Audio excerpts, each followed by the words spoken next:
জীৱনটো প্ৰকৃতাৰ্থত বৰ জটিল নহয় জানো?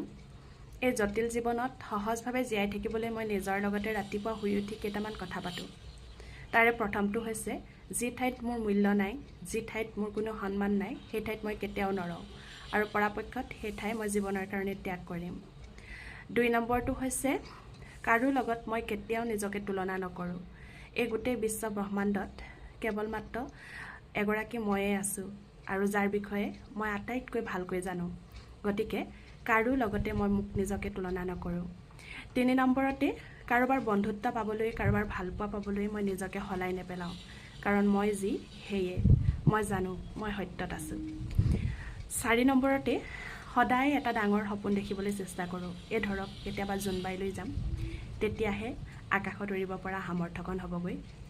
5 নম্বৰতে, নিজৰ ওপৰত সদায় বিশ্বাস কৰি ৰাতিপুৱাটো আৰম্ভ কৰোঁ।